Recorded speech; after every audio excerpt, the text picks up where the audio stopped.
My name is Linda Parker. I am 59 years old. I live alone in my small house in Brighton. My husband died 8 years ago. I have only one son. His name is Daniel. Daniel went to Canada many years ago. Now he lives there with his wife and 2 children. He has a good life. He has a big house and a good job. He is happy, but I live here alone. Every day I wake up early. I clean the house. I cook food for myself. In the evening, I sit alone. Nobody comes to see me. Daniel does not call me much. Sometimes he sends me money. Sometimes he says, "Mother, I will come soon," but he never comes. Still, I wait for him. I love him very much. He is my son. I keep his old photos in my room. I look at them every day. One day someone knocked on my door. I opened it. It was Daniel. I was very surprised. I said, "Daniel, you really came?" He smiled. He looked happy. I hugged him. My eyes were full of tears. He came inside. I made tea for him. We sat and talked. I asked, "How is Sarah? How are the children?" He said, "They are all fine." Then I asked, "Why did you come?" He said, "I missed you, Mother. You live here alone. I worry about you. I want to take you to Canada." I was quiet. He looked at me and said, "You are getting old. It is not safe here. You should come with me. You will be happy there." I said slowly, "But this is my home. I was born here. I got married here. Your father lived here. I cannot leave this house." Daniel looked serious. He said, "This house is very old. It is not good for you. In Canada, you will have everything. You will have your own room. You can see the children every day. Sarah also wants you to come." That night I sat alone and thought, what should I do? I did not want to leave, but Daniel was my only son. The next morning, Daniel said, "Mother, we should sell this house. You do not need it anymore. You will live with us. You can use the money for your new life." I looked at him. He smiled. I thought maybe he really loved me. So I said, "Yes." I sold my house. Daniel took all the money. I packed my bag. We went to the airport together. I was sad, but I was also happy. I thought, I will be with my son now. At the airport, Daniel said, "Mother, wait here. I will bring a wheelchair." "The way is too long. You cannot walk so far. I will be back in 5 minutes," I said. "Okay." I sat on a chair. 10 minutes passed. Daniel did not come back. I thought maybe the line was long. I waited. 30 minutes passed. Still, he did not come. I felt scared.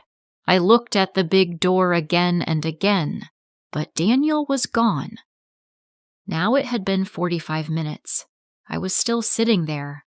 I looked at every face, but none was my son. I told myself, Daniel cannot leave me. He is my son. 1 hour passed. My heart began to beat fast. Just then, a police officer saw me. He walked toward me and said, "Ma'am, are you waiting for someone?" I said, "Yes, my son. He is bringing a wheelchair for me. We are going to Canada." The officer asked, "Do you have his photo?" I took out Daniel's picture from my bag. I also showed my ticket. The officer nodded. He said, "Please wait here. I will check inside." I said, "Thank you." I waited again. After a long time, the officer came back. His face was serious. He sat next to me. He said softly, "Ma'am, I am sorry. Your son has boarded the flight. He has gone. The plane has already taken off. He did not take a wheelchair. He went alone." I froze. My heart stopped for a moment. I said very slowly, "No, that is not true. My son Daniel loves me. He said he will take me with him." The officer said, "I saw everything. He gave his passport. He entered a plane alone." Tears came to my eyes. My heart broke. I cried and cried. The officer's eyes also became wet. He said, "Some people forget their hearts. I am sorry, ma'am." I whispered, "My name is Linda Parker." The officer said, "My name is Robert Miller. I am a police officer here. You remind me of my mother. She died 5 years ago. When I look at you, I remember her." Then he said, "Please come with me. You cannot sit here. You will get sick. Come to my house. My wife is kind. She will cook for you," I said, "but I do not want to trouble you." He smiled and said, "It is not trouble. It is love. You are like a blessing to me." Robert called his wife Olivia. He said on the phone, "I found an old woman at the airport. She is all alone. Her son left her.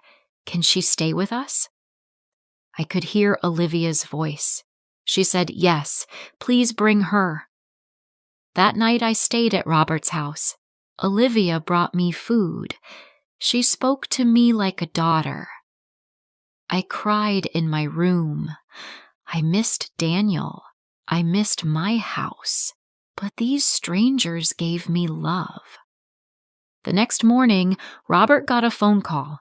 He went to another room. He spoke in a low voice. Later, he came to me. I asked, "Is everything okay?" He smiled and said, "Yes, everything is fine." But I saw pain in his eyes. What I did not know was this: the flight that Daniel took had crashed. There were no survivors. Daniel was gone. But Robert did not tell me. He knew that I still loved my son. Even after what he did, I still prayed for him. I still hoped that one day he would come back.